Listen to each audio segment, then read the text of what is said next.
Assalamualaikum warahmatullahi wabarakatuh. Kami dari kelompok 4 akan mempresentasikan hasil kerja dan diskusi kelompok kami yang akan membahas tentang kimia lingkungan dalam bidang biologi. Sebelumnya, perkenalkan terlebih dahulu anggota kelompok kami, yaitu 1. Nada Oktavia Putri, 2. Arin Musdalifah, 3. Fitriah Nurhayati, 4. Almas Malati Nurisya-Adibah, dan yang kelima Dava Nafilah. Pembahasan pertama kita yaitu mengenai pengertian kimia lingkungan. Kimia lingkungan adalah studi ilmiah terhadap fenomena kimia dan biokimia di alam. Contoh dari kimia lingkungan sendiri yaitu ada pencemaran lingkungan kimia. Pencemaran lingkungan adalah peristiwa penyebaran bahan kimia dengan kadar tertentu yang dapat merubah keadaan lingkungan, sehingga kualitas lingkungan turun sampai ke tingkat tertentu, yang menyebabkan lingkungan menjadi kurang atau tidak dapat berfungsi lagi sesuai dengan peruntukannya. Selanjutnya yaitu macam-macam pencemaran lingkungan. Pencemaran lingkungan dibagi menjadi 4, yaitu ada pencemaran air, pencemaran udara, pencemaran tanah, dan pencemaran suara. Baiklah, saya akan menjelaskan mengenai macam pencemaran lingkungan yang pertama, yakni pencemaran air. Pencemaran air adalah suatu perubahan keadaan di suatu tempat penampungan air seperti danau, sungai, lautan, dan air tanah akibat aktivitas manusia. Lalu apa saja penyebab pencemaran air ini? Yang pertama, meningkatnya kandungan nutrien dapat mengarah pada eutrofikasi. Yang kedua, sampah organik menyebabkan peningkatan kebutuhan oksigen. Selanjutnya, pembuangan berbagai macam polutan ke dalam air. Keempat, pembuangan limbah pabrik ke sungai. Kelima, pencemaran air oleh sampah. Dan keenam, penggunaan bahan peledak untuk penangkapan ikan. Selanjutnya, akibat-akibat yang terjadi karena pencemaran air. Yang pertama, dapat menyebabkan banjir. Yang kedua, kekurangan sumber air. Yang ketiga, tanah longsor. Keempat, kerugian bagi nelayan. Kelima, erosi. Keenam, dapat menjadi sumber penyakit. Dan yang terakhir, dapat merusak ekosistem sungai. Selanjutnya, saya akan menjelaskan mengenai pencemaran udara. Pencemaran udara yakni adanya bahan-bahan atau zat-zat asing yang ada di udara yang menyebabkan perubahan susunan atau komposisi udara dari keadaan normalnya. Kemudian kita akan beralih mengenai komponen pencemaran udara. Ada apa saja sih? Yang pertama ada karbon monoksida, sulfur oksida, klorofluorokarbon, karbon dioksida, nitrogen oksida, timbal, dan partikel-partikel lainnya. Nah, selanjutnya yaitu pencemaran tanah. Adapun penyebab dalam pencemaran tanah yang pertama, sampah plastik yang sukar hancur, botol, karet sintetis, pecahan kaca, dan kaleng. Selanjutnya ada deterjen yang bersifat non-biodegradable atau secara alami sulit diuraikan. Nah, yang terakhir, zat kimia dari buangan pertanian, misalnya insektisida. Selanjutnya, pencemaran suara.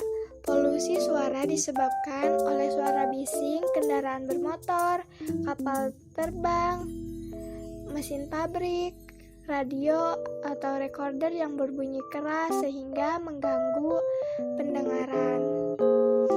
Selanjutnya, saya akan membahas mengenai akibat dari pencemaran. Yang pertama, punahnya kehidupan biota air dan darat. Kemudian, mematikan predator yang mengakibatkan hama yang berkembang tanpa kendali. Ketiga, adanya gangguan keseimbangan dalam lingkungan. Kemudian, kesuburan tanah yang menjadi berkurang.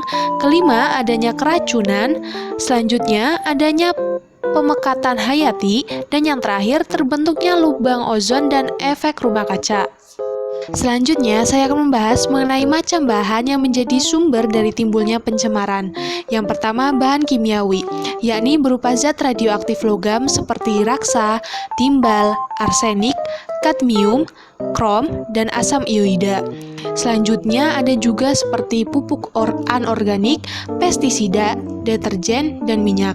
Yang kedua, yakni bahan biologi, berupa mikroorganisme misalnya Escherichia coli, Entamoeba-coli, dan Salmonella tuposa.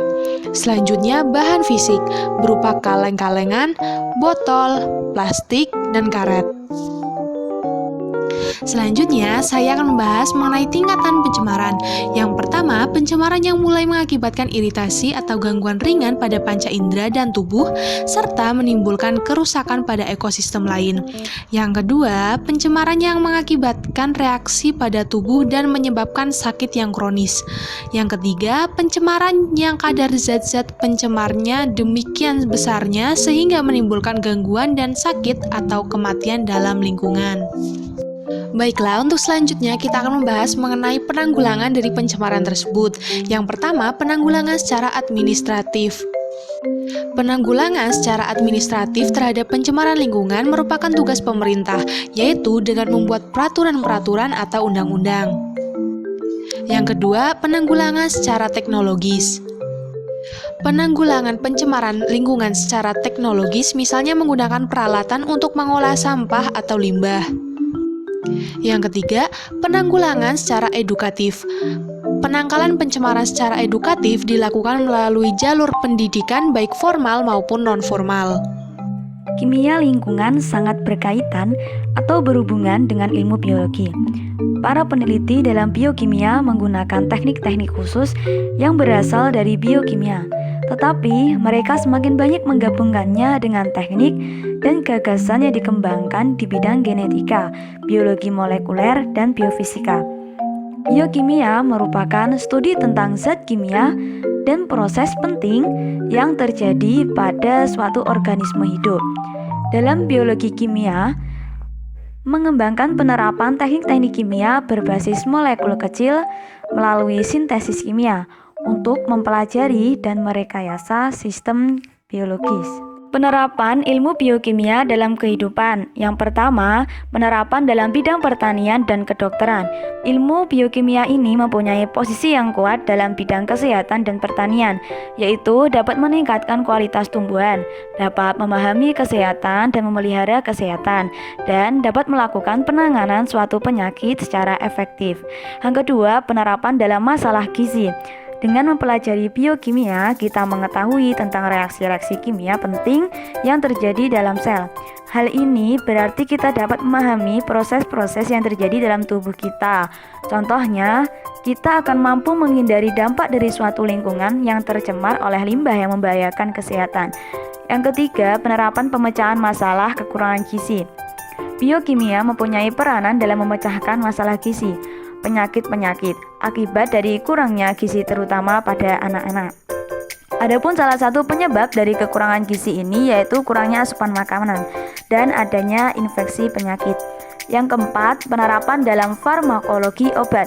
Biokimia juga dapat menjelaskan hal-hal dalam bidang farmakologi dan toksiologi karena dua bidang ini berhubungan dengan pengaruh bahan kimia dari luar terhadap metabolisme. Obat-obatan biasanya mempengaruhi jalur metabolik tertentu, misalnya antibiotik, penisilin. Cukup sekian yang dapat kami sampaikan, semoga dapat bermanfaat. Apabila ada kekurangan atau kesalahan, kami mohon maaf yang sebesar-besarnya. Wassalamualaikum warahmatullahi wabarakatuh.